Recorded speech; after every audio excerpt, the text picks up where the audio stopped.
Okay, good morning. Can everyone hear me? Nice. Okay. I think I may know how to do this. I did not. Oh, you got it? Okay. Hey, there you go. All right. Hi again, everyone. And it's good to see a lot of the familiar faces here. This is the perfect time for me and the perfect audience, really, speaking of the Pungsun Chobanga of what makes up a Buddha Vachana, and a perfect time, location, audience, a bunch of other things coming together for me to talk about something I think is a little bit more speculative. I know we're tired at the end of a heavy morning, but bear with me for a minute. I promise you this will be interesting. At least I think so. I want to thank Learned for putting the program together in the way it did. So it's really nice to follow Nima, who actually gave us a super profound and complex and sophisticated example of some of the categories we use to think about the study of women and Buddhism, and the idea of patriarchy, androcentrism, trauma, or sexual ethics, as we understand it in English terms, are in many ways insufficient to capture this rich tradition of Dzogchen, as David very skillfully demonstrated and revealed to us this morning. So thank you for that. And thank you, Anne, for inviting me. And I think this actually comes as part of my own response to the question I asked you at last year's AAR of how do one be a woman and a Buddha at the same time? So now that we're on your home turf, I will speculate a little bit and give my own answer to that. And it is also, I think, an ongoing conversation with many of y'all who are sitting here, but also with some of you who are not here, about Tibetan modernity. And I was really happy seeing the name of the conference being this. That is something I always struggle with. It's my identity crisis, is as someone who studies Tibetan Buddhism, does it need modernity? I don't know.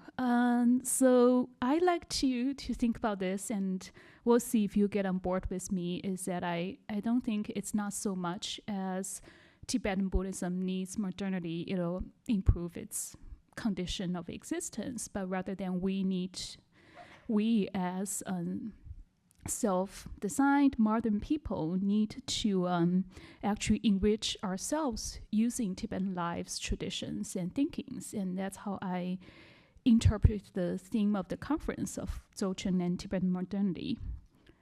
So that's a very long introduction, and I will actually go on to talk about one very small case study of this person. Hopefully all of you are very familiar with Yeshe Tsogyel and her role as what I call an intra-textual agent in Rigdzin Gödem. Again, you definitely memorize this from David's presentation on Unimpeded realization, so a 14th century treasure cycle. So this is my long opening, is I think in the terms of how Tibetan Buddhism, especially Dzogchen, enriches our own thinking and our own lives, I hope to propose at least 3 ways we could be enriched. One is to use Yeshe Tsogyel to think about women in Tibetan Buddhism, and to use treasure literature to history and theology to think about text. And with the Dzogchen part, if we have time, we'll get into that. But I'm less of an expert on Dzogchen teachings, but I'm sure there's a lot of thought circulating today here. So what I'm doing here is to offer you a very small case study of a woman's role in the transmission and the lineage of a treasure text and teachings. So hopefully at this time, I don't need to say a lot about what is treasure and what is the treasure or the Dharma tradition. But I'll just briefly maybe talk about what is the specific text, what is the specific volume of text that I'm doing here. So it is a case study of Yeshe Tsogyel in this Great Perfection teaching cycle revealed by Rigdzin Gödem, and lived in the 14th century, part of the explosion of treasure, if you recall, with the title called Gongba Sangtel, so Unimpeded Realization. And the base version of the text, and we can also nerd about of the different block print versions in a minute. So it was prepared by an auspicious connection here, Azong Drupal Rinpoche in his own monastery in the early 1900s. So this cycle has 5 volumes, and I will specifically talk about the very last volume, so the pinnacle, if you wish to think it that way, of this entire treasure cycle called the self-emergent, self-arisen primordial purity, so called Rangjung Rangsha.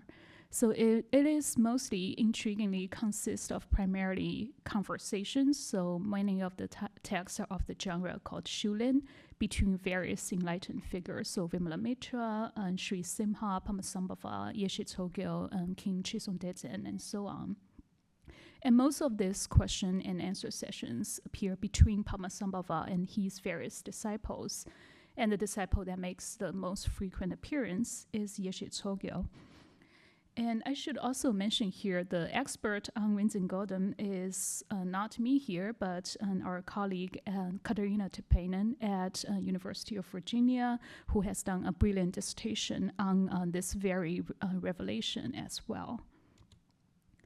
So a little bit more about context, why Yeshe Tsogyel, why this text, and the genre of Shulin a little bit. So here is an image of the woman, and I see the biggest smile on Lerner's face there. So here is, I think, a 12th century tsakali, so an initiation card of Yeshe Tsogyel as a lineage teacher. So here she is depicted by her own. I kind of like that part, instead of her and Mandarava flanking Pamasambhava. I think we need a little bit more representation. So she is considered one of the key, if not the most important female figure in the treasure tradition. And she is considered to be the disciple of and consort to the Indian teacher Pamasambhava, who is said to have traveled to Tibet at the request of King Chisung Dezen in the 8th century and helped subjugating the demons during the construction of the Sangye monastery, and who was later also left behind a copious amount of teachings. And so in this transmission story of how Pamasambhava brought Buddhism to Tibet, Yeshe Tsogyel's role is that she is the disciple responsible for transmitting his teachings. So a lot of caveats here is that this is a neat, cleaned up version, of course, of much later stories about Yeshe Tsogyel. Sometimes there are other people who are responsible for transmitting teachings, but I think the most popular form, she is imagined to be Ananda to the Buddha, in a sense that she is the person who is responsible for receiving the teachings, put them in coded forms, and conceal them in physical or immaterial forms all over Tibet, and actually transport herself in time. This will become a little bit more important later, to meet with predestined future generation of treasure revealers, either in their visionary forms, in dream encounters, or sometimes the language as if you have been meeting Yeshe Tsogyel in person, to assist them in the revelation of those sacred texts. Those were concealed at the time of Pamasambhava. So this treasure legend Yeshe Tsogyel is associated with is a very particular phenomenon in that it actually have this ability to collapse historical time as we conceive it. So the texts that are revealed in the 14th century claim to be actual relics back in the 8th century, or at least to be concealed in the mind of people or characters, personages back to the 8th century. So there's a lot of time travel, virtually or otherwise, happening. And also there is the space that is considered to be endowed with special power. So treasure is also a very much spatially bound place, in that there are treasures being concealed all over Tibet at auspicious places.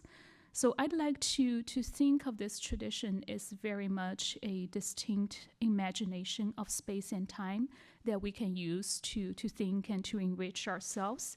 and like to also continue to give you a little bit more information on how women particularly place into this imagination of space and time in relationship to the Buddhist identity of Tibet. Which brings us to Rigdzin Gödem back in the 14th century and his unimpeded realization.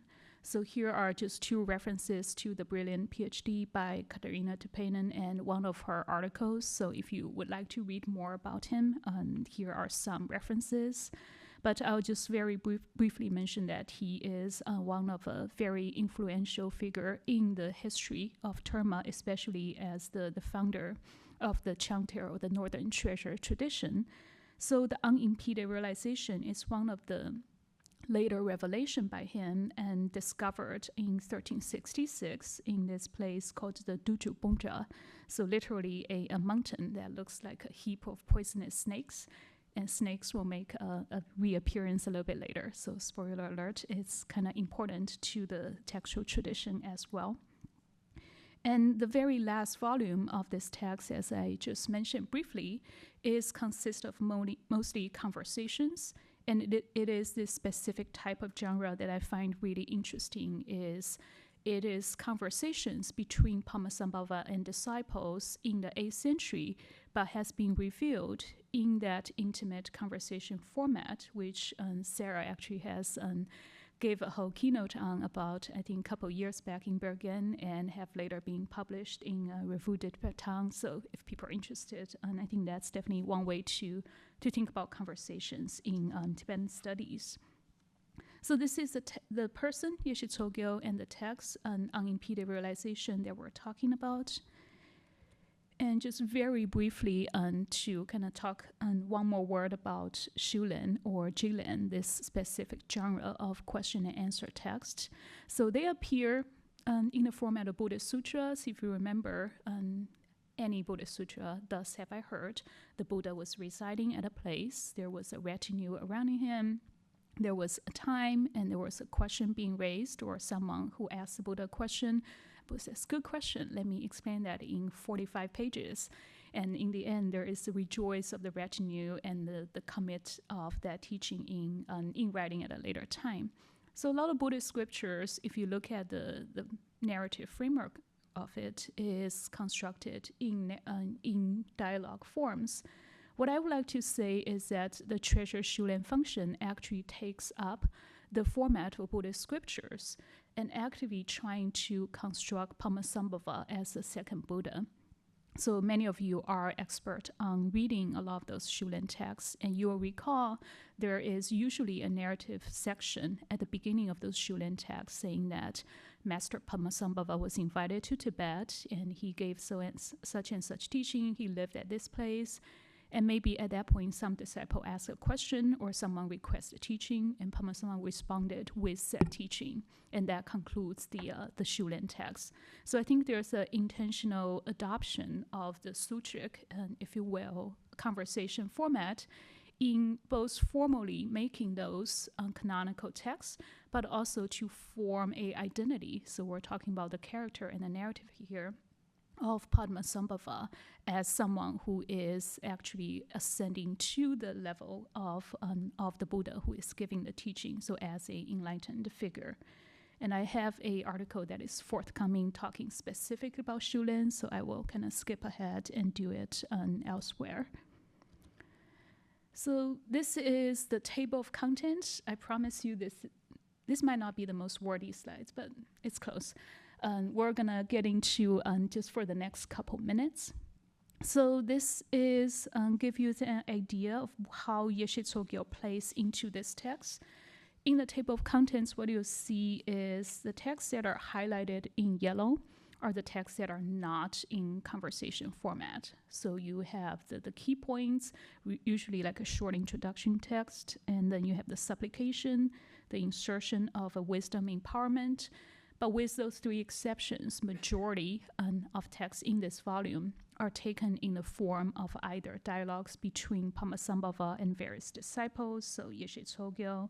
I think I did not give it here because I ran out of space, but also Sri Simha was here, and Vajrapani and Vajrasattva had a conversation, and also Chisung Dezen was featured in the very last text as well.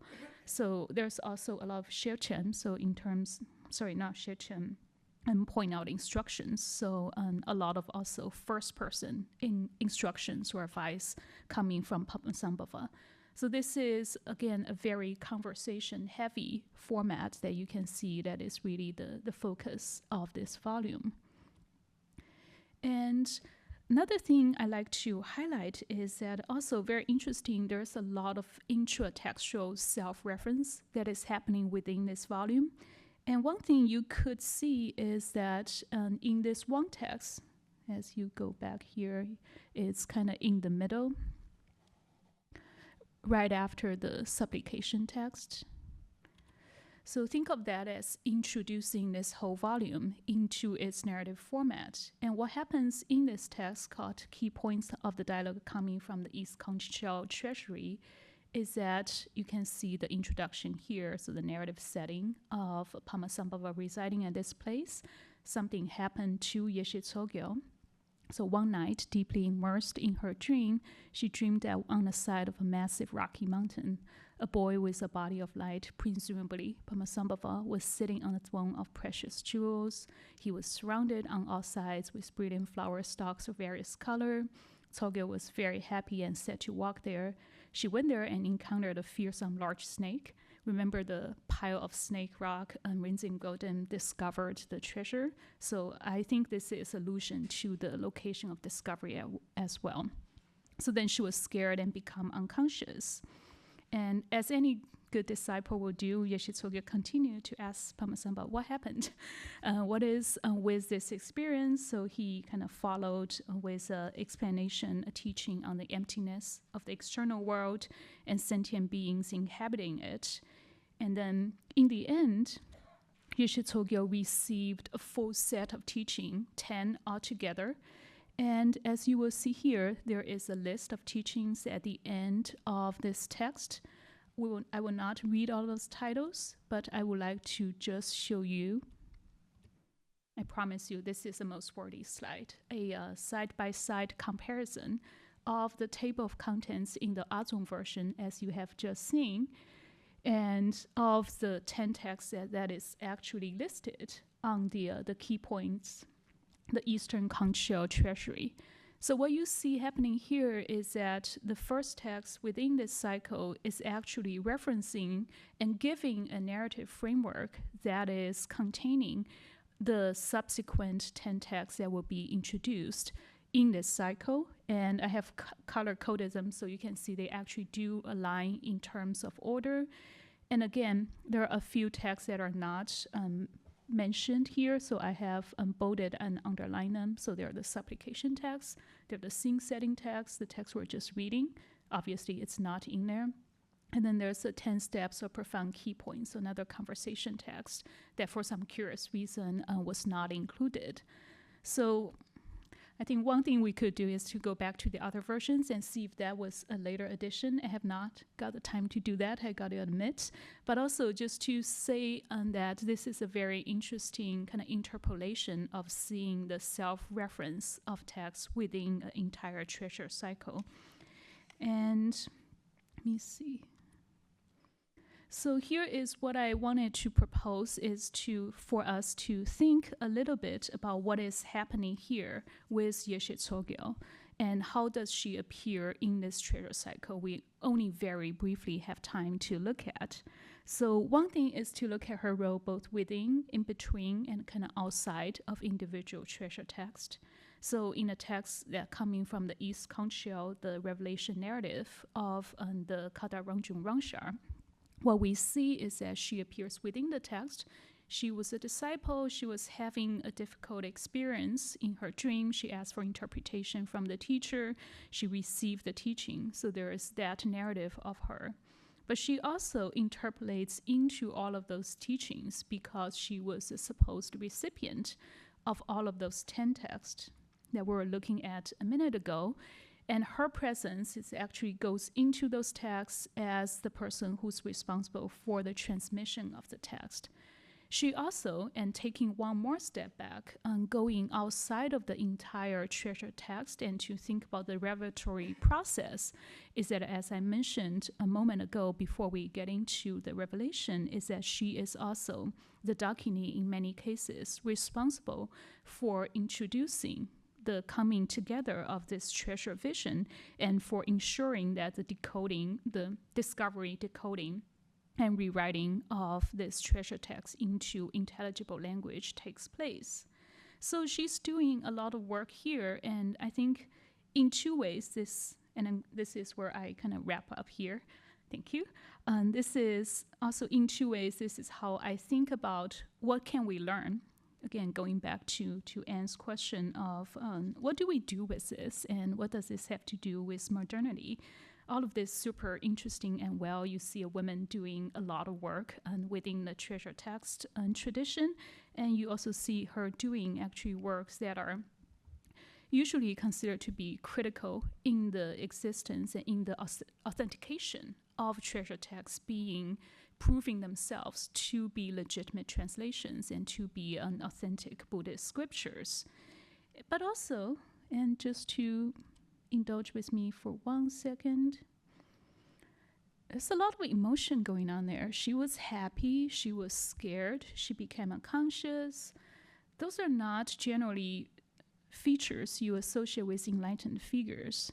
So kind of hearkening back to what we were seeing at the beginning of this panel, I was actually really happy to have David bring up thick description is how do we take all of this in all together to help us enrich our understanding of two things?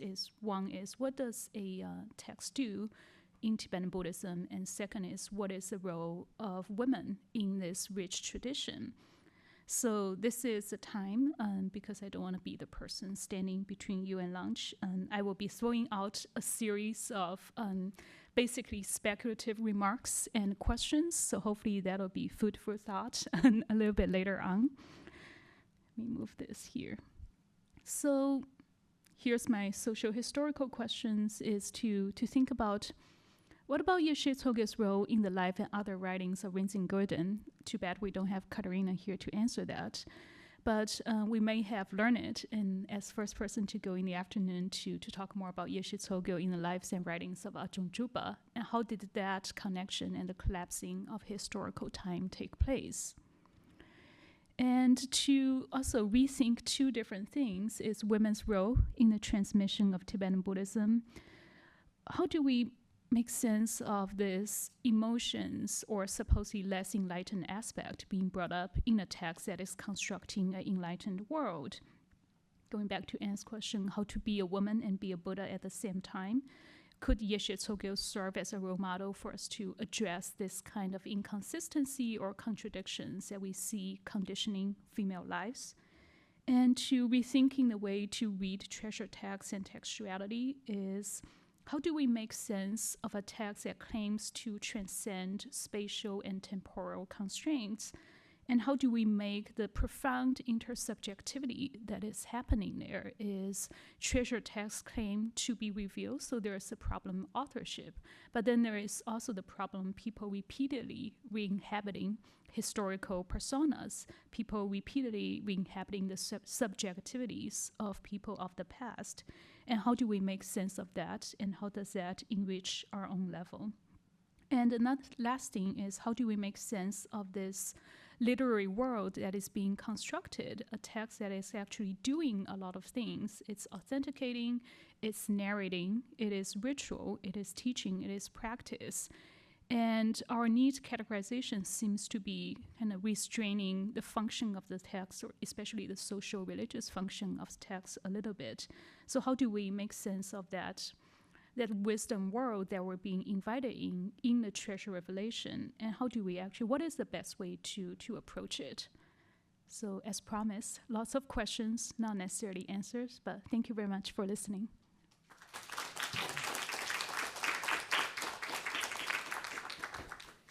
Okay, looks like we have about 7-8 minutes for questions, if anybody wants to kick us off. Thanks so much, Jue, for that great presentation. I really like your suggestion of Jue Liang as constructing the identity of Padmasambhava as a second Buddha, and just that whole trope and how it can work to do that. And one thing that came to mind as you were speaking is Padampa Sangye, and how he's constructed as a second Buddha as well, and in many respects through precisely the same trope, although it's not highlighted as a genre. It's still through dialogue with students, and many of them women as well. Mm-hmm. So I just wondered if you, and you know, when we think about Dan Martin's work on the early Shiche collection, which precedes this kind of shift toward Padmasambhava as the second Buddha in many ways, or is kind of coterminous with it perhaps, what you might, I don't know, think about that historical issue and how it fits in with what you're doing. Yeah, thanks so much, James. I was nodding so enthusiastically because one, I do recognize that his name's literally Sangye. And for those of you who are less familiar with the Shije tradition, so this is preceding the Nyingma treasure in the 13th, 14th century that we're talking about. And so here we have another school of Tibetan Buddhism, the Shije school, with a master coming from India, having a supposedly a Tibetan female disciple. So kind of like the whole Padmasambhava Yeshe Tsogyel story all over again, and leaving teachings with her. And in a lot of the texts that we have attributed to Dampa Sangye, I have done this in the article that is forthcoming. And what they do, which I find fascinating, is that taking the Tengyur and Tengyur format you will see is to say in Sanskrit the title is so and so, in Tibetan the title is so and so. So they're actually also taking up that part of the canonical format in Dampa Sangye's Shije text. And then you have in many cases, Baji Labjun asking a question and Dampa Sangye giving answers. I was not able to find evidence to say that the Nyingma treasure is directly being inspired to do that, but also that it just seems like a natural thing to do, right? To construct the key figure, the founding figure of your tradition as a second, or I guess if we put in Dampa Sangye, that would be the third Buddha. No, he's 8th century, so he's the second. Dampa Sangye is the third by my count. So I think that's a fascinating addition. And also, what happened to the Shije bus later, right? No one knows.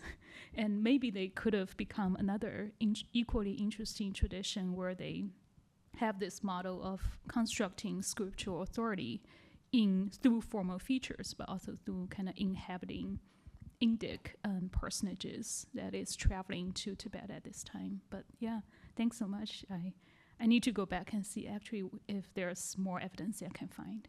Yeah.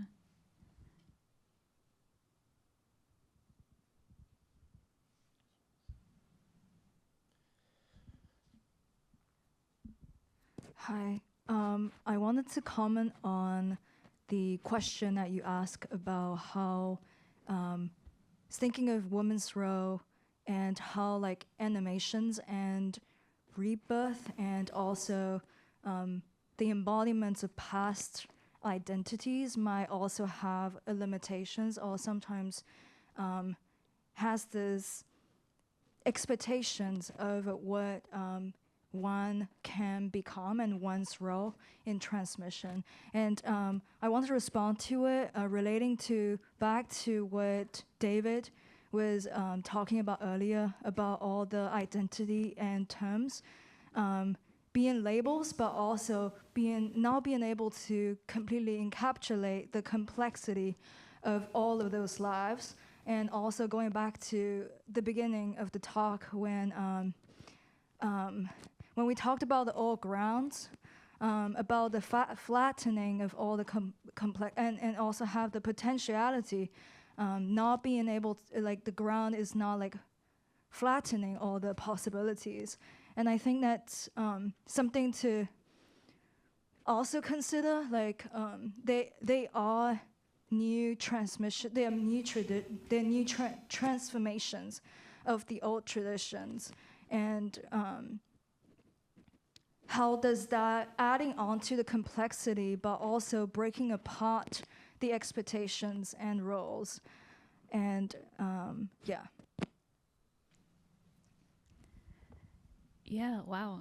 Thanks so much. That is something I do think about a lot, and I know Nima probably also have been thinking about that question a lot, is how a few questions, right? How do we read about texts talking about women? Do they really mean it?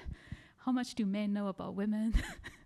And how do women find those representations in the text of men writing about them? And what do they do with them, right? And I think the last question is really, really interesting. And to kind of think about how we are confined by our identities, by the written descriptions, sometimes, for lack of better words, less preferable of descriptions of women, and how women choose to do with it. And I think we see one case in what Nima was doing is to ask for a more nuanced understanding, to say that we don't necessarily should read this as simply exploitation, but to see if we can find maybe not women's agency, but at least women's action within those texts, which I find fascinating.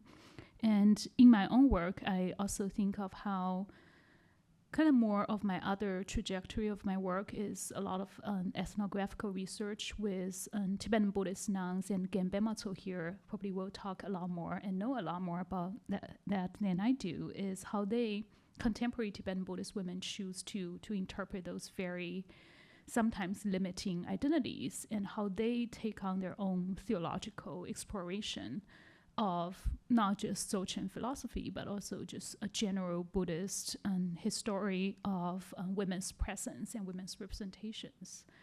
So yeah, I find the question of what do women do with those identities and with the tradition, that's a fascinating one. Thank you.